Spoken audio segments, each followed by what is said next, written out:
Wake that ass up. Early in the morning. The Breakfast Club. Morning, everybody. It's DJ NV, Jess Hilarious, Charlamagne the guy. We are the Breakfast Club. We got some special guests in the building. Yes, indeed. We got the brothers Troy and Rashad from Earn Your Leisure. Welcome. What's up, man? What's going on? How y'all Invest feeling, Fest.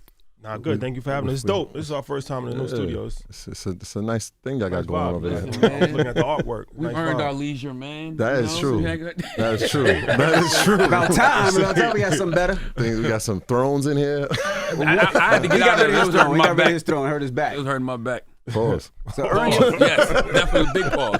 so Invest Fest 2024, back in Atlanta. Sir. For people that don't know what Invest Fest is, break down what Invest Fest is and why they should be there, why they need to be It's there. our fourth annual, too. That's Yep. very important to say. Fourth annual for sure. So we wanted to make it where, music festivals became very popular, right? From Rolling Loud to Coachella to Roots Picnic, and that feel of a music festival is just a good vibe if you ever been to a music festival. And then business conferences are more like stush and more corporate. Stuffy and trash. Yeah, exactly. So we wanted to combine a music festival with the education and format of a business conference. So that's where Invest Fest came from. So we got, food trucks, we got musical performances, we have a vendor marketplace, but we also have panels on crypto, on real estate, on stocks, home buying. So all of the education is there, but it's fun, it's a vibe. It's not stush. You don't have to feel intimidated. It's for people that might have just graduated from college or for people that are CEOs of companies, right? Anywhere in between. So we want to just create that vibe, and it's the fourth year. And I feel like this year is going to be the biggest year as far as our lineup, as far as what we got, give back and everything. So really looking forward to So it. break down the lineup, because, y'all had Tyler Perry before. So what's bigger than Tyler Perry? You said bigger, so what's bigger Well, than I love Tyler. That's business and entertainment, but y'all be having some real big Business. dogs in the Yeah, financial absolutely. business world. I think it's important to blend both, right? So people can see aspiration from different aspects. So yeah, Tyler Perry is huge, but like if you see over the past couple of years, he's been mentoring a guy named Curtis Jackson. And so 50 is our headliner this year, which is incredible because we know him from music, right? We've watched since 2002 when he took over, in 2003, obviously, when Get Rich came out. But now what he's done inside the world of business is equally as impressive. But he hasn't had the opportunity yet or given anybody the opportunity to talk about that business acumen. I'm sure you know. You watched it firsthand. So that's important. We want to highlight him and his success in business. We got Stephen A. Smith. What he's doing in media right now. Shannon Sharp is going to be there for VIP night. So what they've done inside the media is important. And we got local entrepreneurs too, man. Damon John's going to be there. Don Peoples. So you got all these heavy hitters inside there. Pinky Cole.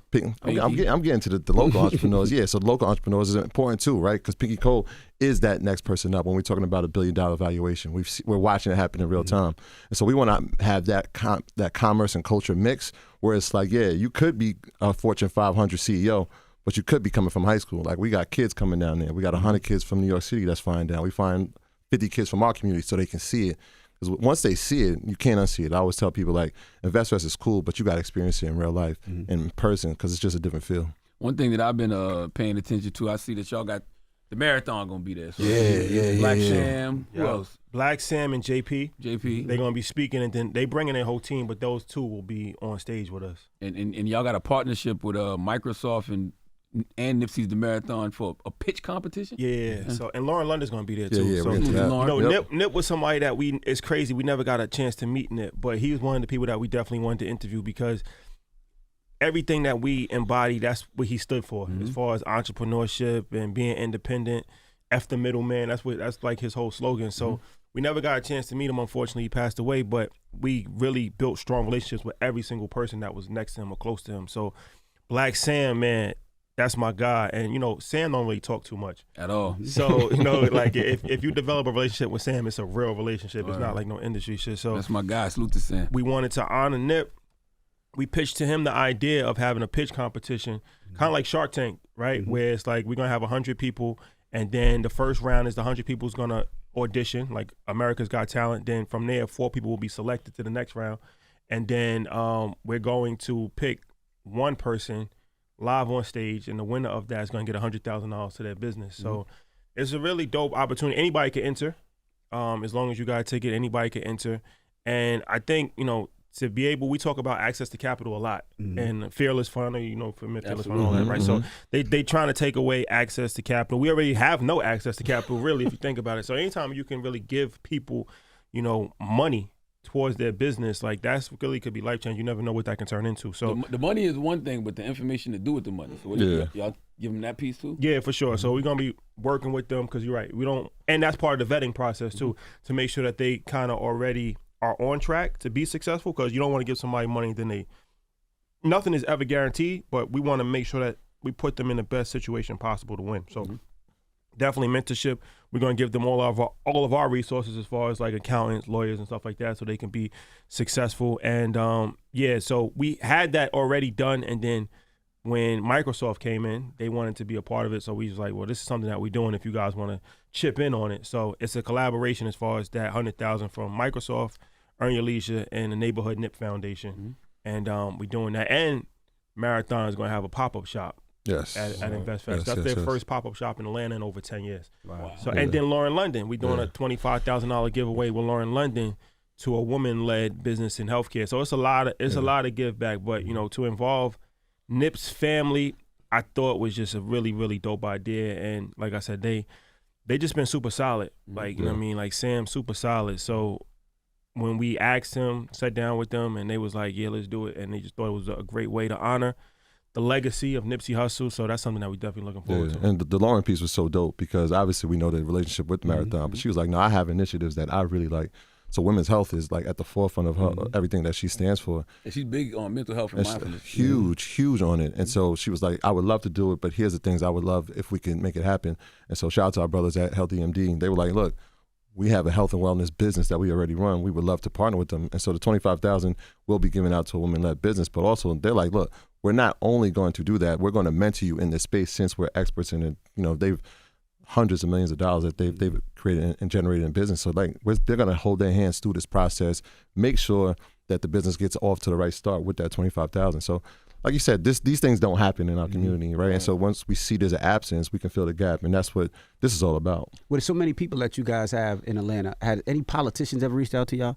Because it would be the perfect place for like a Kamala Harris to come speak, right? I'm glad you said that, Envy. I'm glad you said that, Envy. Especially because she's so into entrepreneurship and small business. I'm glad you said that. We got to clip this up. We got to clip this up. But we've been speaking to her team last year. So the idea was to get her there last year, and just the timing, the way everything worked out, we weren't able to do it. And so we just been in contact with her, and we've been, hinting at it. We understand the importance of the election. We understand the importance of Atlanta, Fulton County, Georgia as a state overall, what it means to the election. And so we were able to, she invited us over a few times. Shout out to the black men that sat down with us at the dinner. And then we sat down on her economic tour. That was something that was really important to her, to have black men talking about economics, and she wanted to kick it off with us in Atlanta. Kicked it off. Yeah, we did. Yeah, we did in April. So that was dope.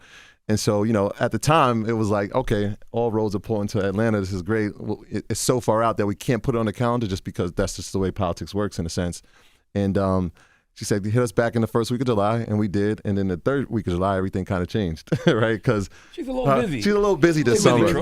She's a little busy, but, stay tuned. I think, but like you said, I feel like, to me, it would be a no-brainer for her to come if she's available, because tens of thousands of people and having a serious conversation about economics and addressing issues like what's a black job and access to capital. These is real serious conversations that I think we need to have. So, we still. Yeah, stay tuned. I saw she had the rally in Atlanta, so that's what I'm saying. Sure. She did, but this and it's a swing state. But this is going to be a different conversation. I was I've been rocking with the VP for a minute, and one of the things that I've always been attracted to her about is, her stance on economics, what she wants to do for small businesses. So when y'all kicked off the nationwide economic tour with her, y'all sat with her. What about her economic plan do y'all like? I'm not trying to get an endorsement or nothing. I'm just like, I'm an issues person. Yeah. So I support her for this issue. Well, one thing as far as like just the openness to be willing to listen. Like, we sat down with her a few times, and I respect the fact that she's not coming in saying, I know everything. Like, you know what I'm saying? She's like, yo, tell me, like, what do I need? Like, first the conversation is, what is the disconnect between black men and the administration? That's when she was a vice president. A lot of black men unhappy with Biden. A lot of black men still even unhappy with her.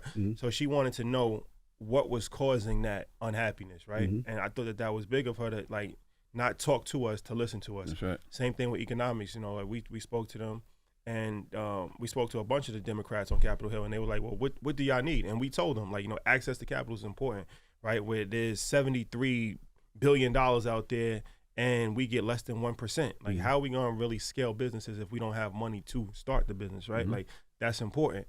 So we was telling her a few different things, and she was willing to listen. And I know that that's something that she has championed as far as access to capital, and something that she said that she was definitely wanting to improve the situation. We have to kind of see the details of it, but she definitely spoke to us about access to capital, bringing back the middle class, making sure everybody can start a student loan was one of the big things that she talked about. And obviously, I'm a person. Home ownership. I was just going to get into that. So the home ownership piece was huge, right? When we look at wealth inside of our country, specifically for our community, we know that only 45% of us own homes. But if you look at anybody's wealth that's been created, it comes from home ownership. And so having incentives for new home buyers, I was like, this is a piece that we need. It's missing. So like answering those questions, the student loan questions, it's like, all right, well, these are solutions, especially because we suffer from them, right? Like we don't have the capital to pay for tuition, right? So we go into debt, and that debt cripples us for years and years and years. So to know that's on the forefront of her mind, to understand that she has a plan, like she said, she's listening, she's receptive to it, it was dope, man. And she's invited us a couple of times. So it tells us that she's aware of what's happening. She understands that we have an audience that she needs to tap into. And so we're very aware of it. But it's dope that we have the ear of somebody at that. Let me ask y'all a question. I want to get y'all opinion. You saw Trump was at the National Black Journalist? Yeah. National Association of Black Journalists. You think it would be a good idea if we have Trump at InvestFest, or don't do that? Why not? I mean, here's my thing. And I said this about the National Association of Black Journalists. They're journalists. Their job is to be objective and biased. All they're there to do is bring the person in front of the audience and ask the questions. Let them decide. Like, why do we as black people, because this is a black thing, right? Why do we as black people beat each other up about this kind of stuff, about platforming people? This guy can be on CNN, MSNBC, Fox, ABC, doing the same thing, and nobody says, why y'all platforming them? As soon as Earn Your Leisure does it, or Breakfast Club does it, you platforming it. Why? I don't understand that logic. I really don't. Yeah, I take it a step further. Like, I mean, this is a business festival, right? Love Trump, hate Trump, however you feel about him. He came from Queens, and he damn near, they say he built New York City when a time when everybody was running away. So to get in his mind, to see what his mind frame was, how he did it, what was his mind process, how he got the money, and how he did all that, I don't see why not. I don't see why that would be a problem. I mean, you're talking about the future of the economy, right? Yes. So like when we're talking about investing and when we're doing Market Mondays, it's important that if he's going to put tariffs on China, they need to know, like, what does that mean, right? Like when he talks about Taiwan, what does that mean? What does foreign policy mean? Especially for American companies when we're talking about investing, like you would want to hear those answers if this is going to be the guy who's going to lead the nation over the next 4 years. So, I mean, you got to look at it from have context on it, but have perspective as well. So what business is growing the quickest now, right? Because, coming from New York and Queens, usually we only see basketball and rap, right? Hip hop. Yeah. But there's so many businesses growing now. So what's the number one business that more and more people are asking you guys to talk more about because they're getting into? AI. For sure. Like this year we got 5 different panels. Shout out to Van Jones. He put together a whole curriculum because he just got $100 million. Y'all platforming Van Jones? Don't you start that, Charlamagne. I'm just messing with Van. Salute to Van. But nah, those bald heads got to stick together. Everybody want to know about AI. So like this technology thing is really changing the world, and if you use it, you understand like it's damn near magic, right? Like, but what's your thoughts on AI? Because kids, a lot of kids, and a lot of y'all came from education. Kids ain't studying the same way when they could just type it into AI and say, type me a 10-page paper, and it comes right in. And all they got to do is just kind of just take words in and out. If you're educated, then you have to be adaptive to that, right? Like you got to be responsive with the education. The way you used to teach is not going to be the way of the future. And so that's why we talk about education reform, because it's important, right? Like the textbook days is over, man. And so like the quicker that we understand that, the better we'll be able to adapt and use these things to our benefit. But I feel like Black people, a lot of times, we have a lot of fear of things that we don't understand. So you see things like, AI is going to take the jobs, and even Trump plays towards that, like they're going to take black jobs, right? And we interviewed Don Peebles, and he was kind of, he has a relationship with Trump, so he was kind of speaking kind of friendly about him, but he said something that was key, and he was like, he doesn't think he's racist, he thinks he has an outdated view of us, meaning like he still looks at black people as it's 1970, 1980, like, you know what I'm saying? Like, these are your jobs, like, because they don't look at us as, like, leaders in industry, right? They don't look at us as, like, equals. Exactly, like on that level. So, and we don't look at ourselves that way either a lot of times. So I think we can't be scared of this technology because it's going to come one way or another. Right? It's like a tsunami. Like either you prepare for it or you're just going to get washed away. So they say it's going to take over 200 million jobs over the next 10 years globally. And some people say that's a low estimate. But it's also going to create jobs. And it's going to create a lot of wealth, too. You look at a company like NVIDIA. Nobody even heard of NVIDIA 5 years ago. The average everyday person. Now they're the third, second most valuable company in the world. Right? Like over the course of 18 months. So that's because of technology. That's because of AI. So I feel like we use AI all the time, and it's only going to get bigger. So for the kids, to answer your question, it's similar to when a calculator came out, right? Like before, you used to have to actually physically do long division, but then once you realize that the calculator allows you to do it much quicker, you still have to be educated enough to know how to work the calculator. Like even Chat GPT, you have to be educated enough to ask the right questions, to prompt it, to know, okay, now this is a little off. I need to, you just can't just have no brain at all and let it think for you, because then it's not going to work properly. So I think that the only thing that we can do is educate ourselves on AI, because there is no way around it. And like some of the stuff, like even we met with will.i.am, he's going to be there. Some of the stuff that he told us was different. He's futuristic. This dude, he's out of here. He's 100 years. He's 20 years ahead of us. One of my favorite people to talk to. He talked for like 2 straight hours, and we were just like, we can't even share some of the stuff he was saying. I didn't even know. I'm like, how do you sleep knowing all this information? He's 20 years ahead of us. The interesting part about the NVIDIA piece is that we spoke to the execs there, right? And they're like, this is great. Thank you guys for information, because people are investing and they are making money, but their employees have made a lot of money too, right? So you got to think about that. A lot of times when they give you a salary, they say, well, we'll put some in stock.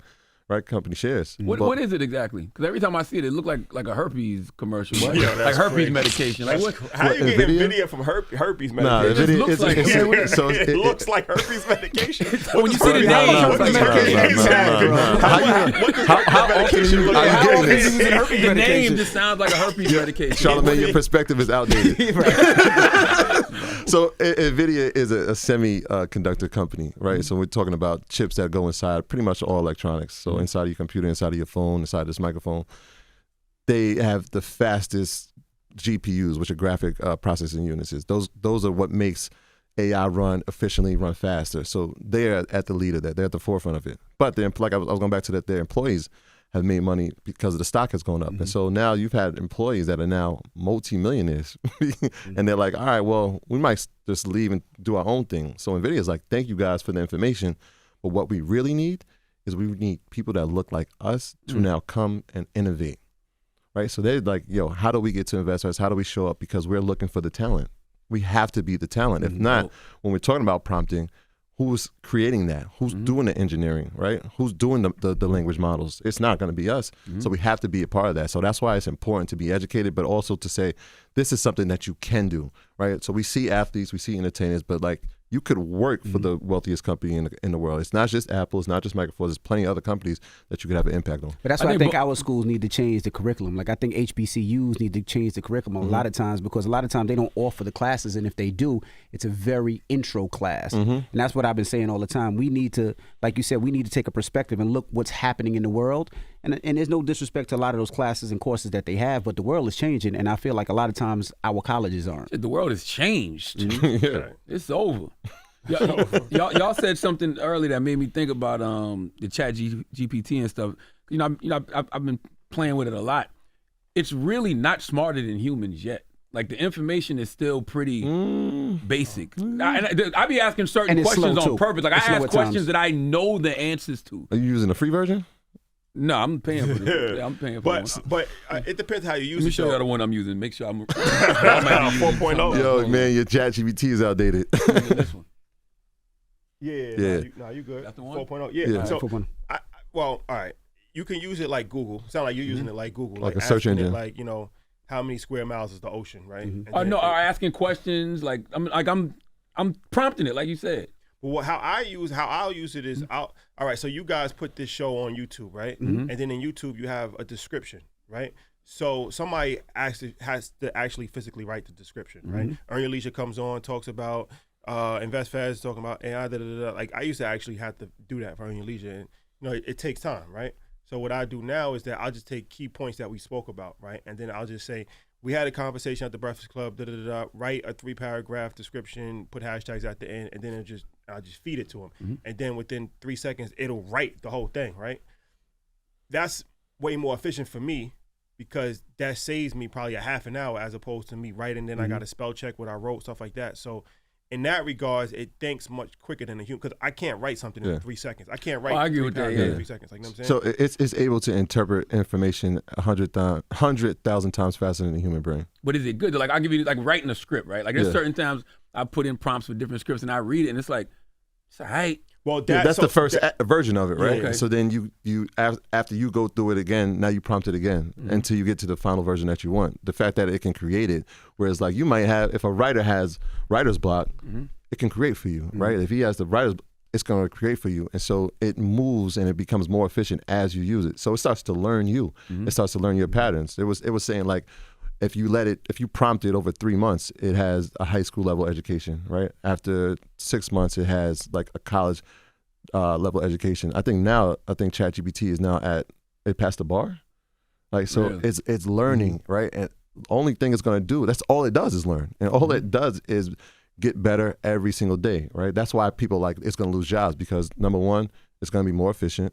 It never stops working. Yeah. It doesn't need health insurance, right? And it's going to give you results that are going to help you with creativity and the process. So you're going to eliminate people from that process, but there are going to be jobs that are created inside of it as well. It can do a flyer. It can do an InvestFest flyer immediately, easy. and it does Yeah, it 1, that's 2, the stuff 3. like that is easy. But though. that, but, Yeah, I but, get what but you're like saying. you said, but that takes jobs away from a lot of people because now you don't have to go to a graphic designer. You go there and they be like, you know what? I don't like this picture. Put this picture in. Redoes it right away, and it's You know what's like dope in radio too? Like a lot of times they'll send y'all ads, and y'all know how this works. It's like, yo, create the ad. A lot of times I'll just say, all right, well, create this ad, boom, it's done. Right? It's efficient. Whereas sometimes I remember when we was first getting these ads, I'm like, I gotta think of the story, how we gonna write this. I submit it to the company. They're like, oh, can we do it over? Can you add this? Say this right. I'm like, all right. Now it's like 20 seconds. I'm done. All right. It's more efficient. What I'm intrigued about is the next level of social media that's going to incorporate AI. Like how we got the Twitters and the Instagrams now, and we're on these things, but what happens when you're actually in these things? You know, and like there's a company called Mekai that I think is going to be at the forefront of that because they could literally take this. They could take this room. You could use your phone and turn this room, the Breakfast Club studio, into a digital space that you're now in. So you're not just watching the Earn Your Leisure interview. You like right here, like from my purview, sitting right next Sports, to the that's the sports thing. I think they're doing that. They're doing that with them. They're doing that with the NBA That's gonna now. be the biggest thing. Like if I could pay $100 and I'm courtside and I can watch LeBron or boxing, basketball, boxing, like Entertainment. that's gonna be big. dope. You know what I'm saying? Because how many people can actually afford to sit ringside when Tank is fighting? But if I could pay $100, I'll put the glasses on, and now I can actually feel like I'm actually in the fight. I feel like that's going to make sports way more enjoyable to watch. The reality is, Mikai's doing that with the NBA now. it's here, right? Have y'all used the Vision Pro? No, I haven't used it. So if you go in the Vision Pro in entertainment, I was telling the guys like, Alicia Keys has this interactive studio session. on Apple. It's ridiculous. You're in the studio with it, and as you're looking around, everybody's like it's live. So imagine when you're sitting courtside. Imagine when you're ringside. Imagine when you can't afford to go to see Beyonce, but you can sit at the concert. Imagine how much more revenue that is, because she can only sell a certain amount of seats in an arena. I don't care if it's Wembley, it's 90,000. She could do 1 million of those, right? So like, think about the revenue that now gets generated from that aspect. So it's here. Like we're talking about, like it's already here, and we got to realize it and take advantage of it. So who's the company that creates that? Mikai.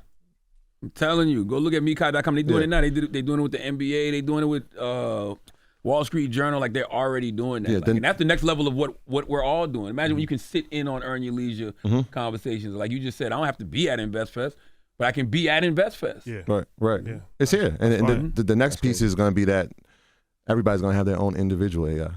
So like y'all remember the movie Her? When he sat in I think it was Joaquin Phoenix. He's sitting in the room and the AI is in his house, and he starts to develop feelings for this AI in the relationship. But when he leaves the house, he can't really have the same. So he comes home. It's almost like his wife in a sense, but it's AI. But imagine that's with you all the time, and it's learning all your prompts. It knows your schedule. I don't encourage that. Yeah, I'm just telling you that's what's next. I'm not telling you. I'm not telling you. Girls I'm not saying. You know what I'm saying? Girls out here with the biker shorts on. So we was in Davos, right? Mm-hmm. We thought the same way until we saw somebody who created this company called Soul. And it's a virtual relationship, right? Because companion. So now as people are on social media more, right? They're not going outside. They're not meeting people. Some people are introverts. They're creating an AI to have companionship. It's happening right now. AI sending them naked pics and all that? I don't know about that. I think you got to prompt it. I just want you to try both. I don't need I don't know if I need to try it, but I'm just telling you what's happening. Yeah, try both. If somebody told me all they ever got was AI, I'm like, all right, come on, bro. Like, go outside. You know? Please. Just try both. But that's what live would be. Like, you think about it like this. You instead of going live on Instagram or one of those things, you go live right here and somebody could say, well, I got a question. And they could type in the question. Right, they could be in the room. Yeah, absolutely. That's amazing. That's dope. You know, we talked about this, Rashad, offline, about the Black online disinformation study that they did. Yeah, they put us in there. We were together in that. That you made me think about when you brought up the Trump question. How'd you feel about that? I thought it was... You spoke to them, right? Yeah, I spoke to them. And shout out to her. You know, we kind of cleared up a few things. She said that I thought it was irresponsible because once again, only black people get criticized for having other. It's like if you don't think this way, you're working for Russia or you sold your soul or you part of Illuminati. The Illuminati has gotten us. It's like Wall Street Journal can speak to whoever they want. They can go wherever they want. Nobody cares, right? Once we start to go anywhere outside of what they think we should be, which is a extremely liberal platform, right? Mm-hmm. Now, oh man, you're off the rail. So to say like we are responsible for spreading misinformation, I just don't even understand that, right? Because it's like for us, we've only had Democrats on. I would speak to a Republican, but they've never reached out to us. But you know, I just feel like that was something that shows that certain demographic of people don't really respect black journalism. They say they do, but they don't really respect black journalism. Like they don't look at us the same way that they look at white counterparts. I don't know if black journalism respects black journalism. That's a fact. It's true. That's a fact. I just wonder, especially after what we just saw. It's like when I saw people stepping down because Trump was coming to the NABJ. I'm like, why? You're a journalist. Like come there and you press them. It's personal, right? Like people put they take it personal. They forget like the integrity of what you're supposed to be doing. Like you said, our job is to ask questions. Your job is to answer the questions, right? The people's job is to say, all right, interpret those answers. And is this a person that I think I want to vote for? That's the job, right? So to see the criticism, to see the backlash, especially from our community, it's pretty wild. Well, people are scared though. People are scared to say what their thoughts are because this society is so quick to cancel somebody.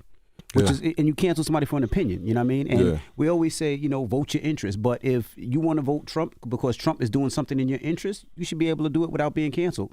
Of course, we could have a conversation. We could agree to disagree. But to the point where people are trying to cancel and saying, I'm not working with you no more or I'm stepping down because it's the craziest thing ever. I liked what Rachel Scott did. Rachel Scott was the young lady. She pressed him. The one on stage that was holding his feet to the fire. I like that. Yeah. That's what you're supposed to do as a journalist. The only thing I didn't understand is that they did this on purpose, but why was there 3 women? Yeah, no men. I didn't understand that either. I didn't understand that. I feel like there should have been some masculine energy to kind of, I don't know.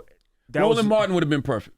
Nah, they wasn't gonna. I don't always agree with Roland Martin, but Roland Martin would have been perfect. He was definitely there. He was definitely there. They probably. I mean, the campaign was probably like there's certain people they're not gonna do this with, and that's probably was the situation where it was like he's not gonna. They probably checked those names. Nah, he would have been crazy up there. But it's a gift and a curse too because it's like for your platform, for our platform, they look at it like they have a personal relationship with us, right? Because they've gotten to know us personally. So that's helpful on a certain level, but it's also harmful because they get disappointed or they have expectations or they where they don't look at Fox or CNBC or AB. They don't look at that as personal. They know that's just news. CNBC, they just know that's just news, right? So there's no disappointment if they do something that they don't agree with. But all of black, I've noticed this, the black outlets are all like personal brands almost. Like, you know what I'm saying? It's like they don't look at it like a media company. They look at it like a one-on-one, like you my homie. And I don't agree with something now. I'm going to talk crazy in your comments. You sold out because one day we a puppet for the Democrats. Then the next day we helping Mack. agents for the Republicans. It's crazy. Like make We up get your up here all the mind. time. Yeah, it's crazy. I mean, I literally have watched every interview that you've done, and I'm like, do they think he's gonna say something different? Like he's been saying the same thing. You're a political hot rod though. Yeah. I noticed. Like you personally, like you cause a lot of friction in political Disruption. circles. Oh, yeah. Like Yeah. you've become like a political person.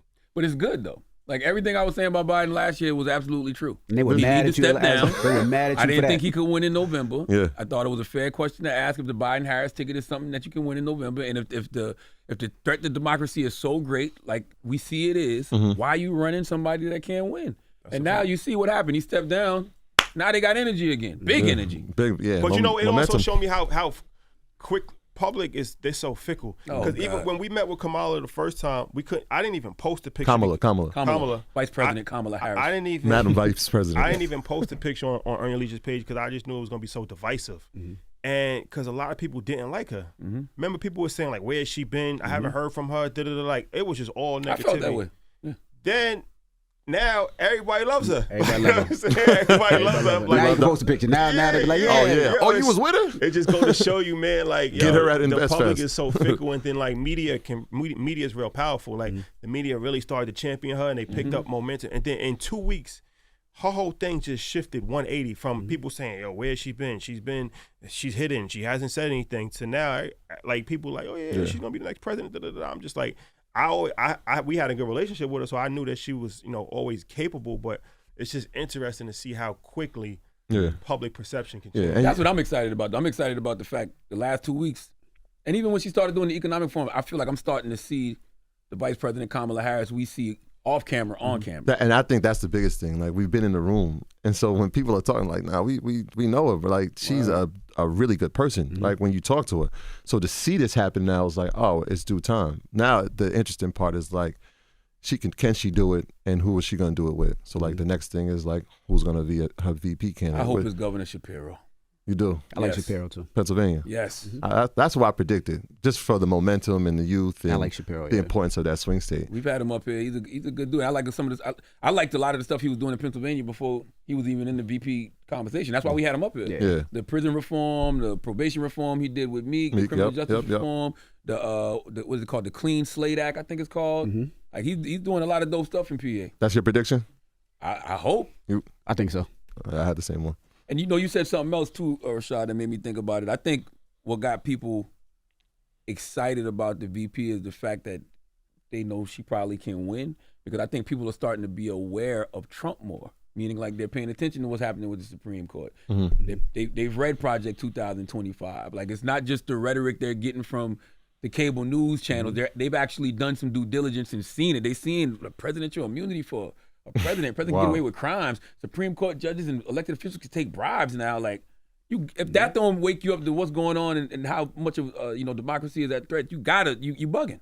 Yeah, it's interesting. I sent something in the chat as well. I seen Waka Flocka post yesterday, and it was like all the things that he wanted to support was everything that the Trump was against. And so it was like the education process. It was like, I saw people in the comments like trying to educate him on the process. He was like, yo, I can vote who I want to vote for, which is all good.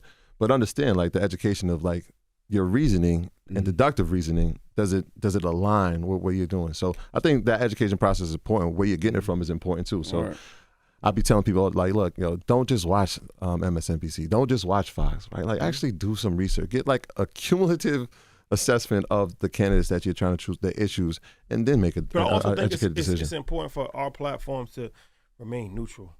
And that's why I try to tell people too, it's like we met with the Democrats and went to the Capitol Hill and all that, but we're not representatives of the Democratic Party, right? So we have to remain neutral because if not, then we lose credibility and it doesn't even mean anything as far as the journalism. And now they can just kind of use us for whatever they want to do. So we always remain neutral and try to just stay in the middle.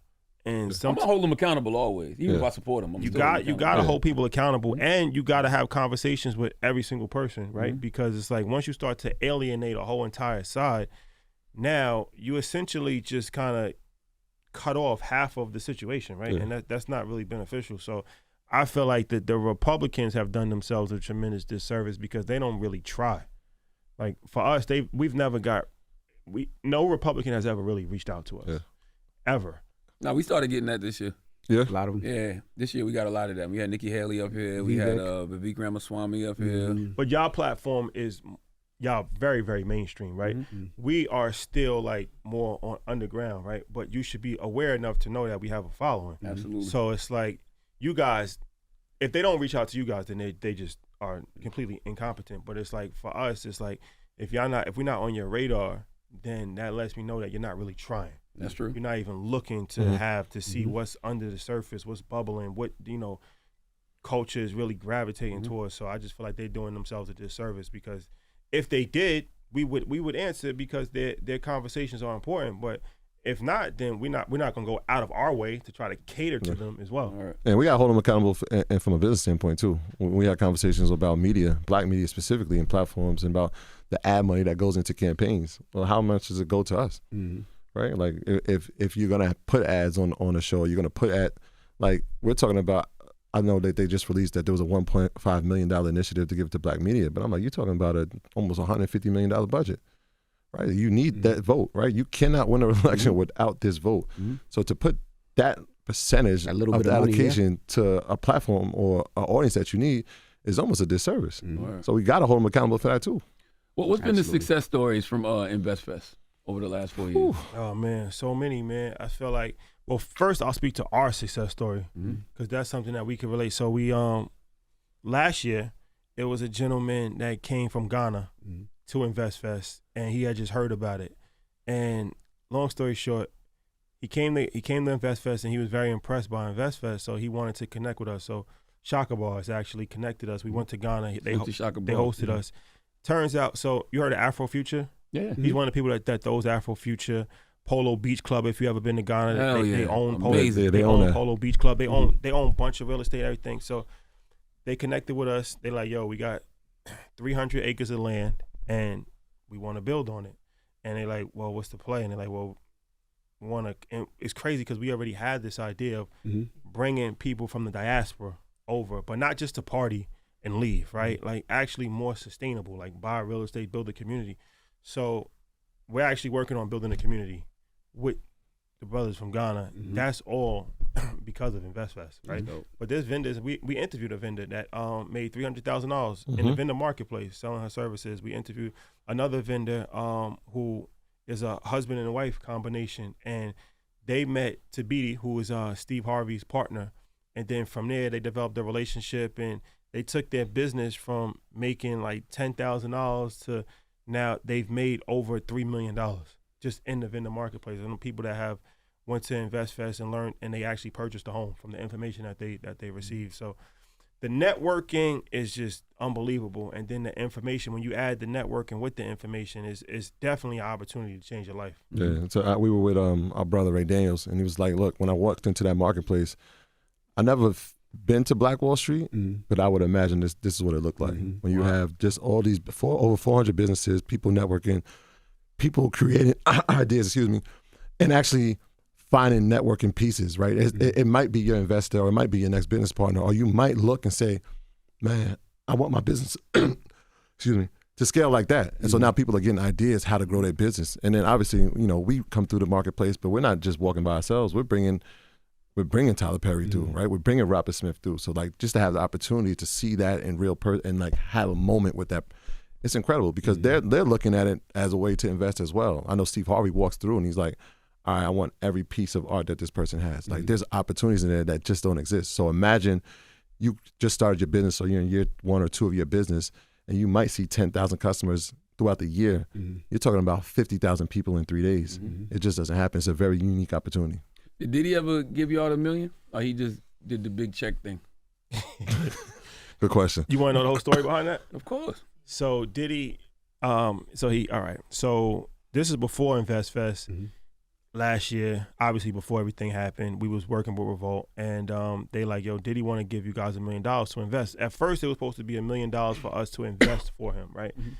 And we like, nah, let's do something a little bit more creative, right? Like let's get the $1 million, but let's like show it in like real time, be transparent, and then like break it up. So we'll put like 100,000 in the stock market, then we'll go to like Louisiana and we'll buy a multi-family home, then we'll give it to like an entrepreneur in Texas to start a gas station. So we was gonna actually like show what we were doing with the million. Like the millions has grown to 2 million. It's grown to, and he didn't even want any money. He was gonna, any of the profits, we was gonna split the profit, and he was gonna give his part to charity, and then he's gonna give us the other half.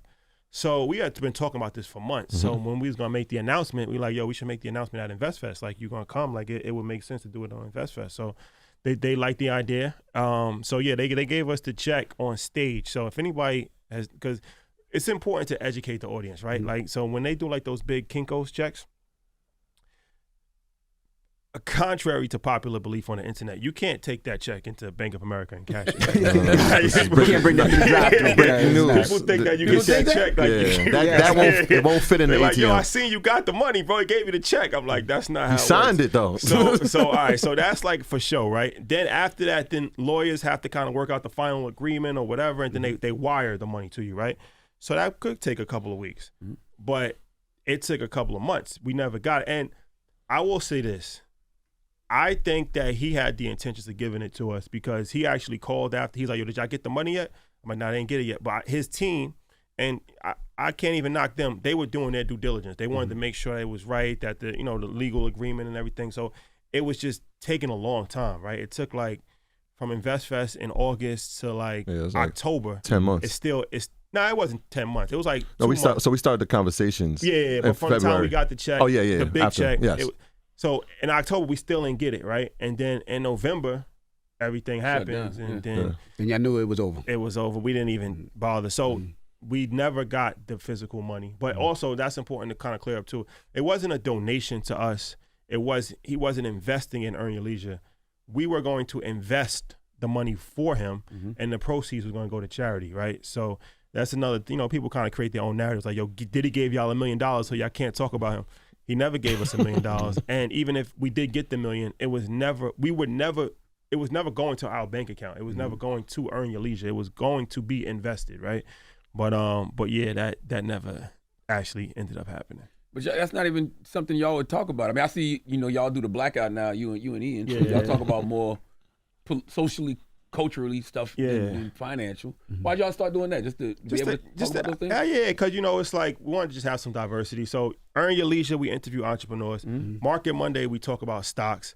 But we have like other views, right? And we just wanted to kind of be a little bit more like, free range to talk about whatever we wanted to talk about, whether it's conspiracy theories, relationships, whatever. So that show, it's a nighttime show, comes on at 10 o'clock. Kind of like wanted to do like a, how they have like late night shows? Yeah. So that was like our spin on like a late night show. We bring different guests on, like poor minds. They wouldn't really necessarily fit in the ecosystem of Earn Your Leisure, but that's a place for them to fit. Like, so stuff like that. So it's a blueprint that you have right here, right? Like, you have Breakfast Club, but you got Brilliant. It's a different format, and it's different views that you can express.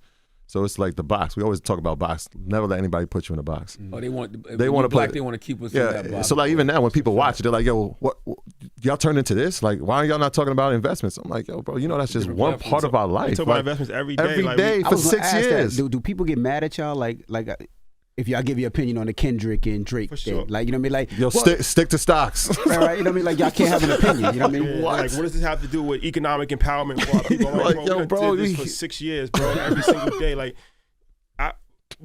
Our life is more than just reading stock charts. Like, you know what I'm saying? Like, we actually like a variety of different things, and we've been doing this way before we got into business. So it's like, I think it's important to have diversity, and that makes it more relatable, right? Where it's like, all right, just regular people. It's not like we never put ourselves out there as like the holy saints, where it's like we can never have an opinion about a relationship. We can never have an opinion about sports. Like, we don't listen high to rap on the mountain that we can only talk to Robert Smith and only talk about private equity. Like, y'all that's not grew even to that. relatable. Exactly. Yeah. But that's the important part. We grew to that. But what we started at was like, everybody in this world we recognize, because that's part of the culture.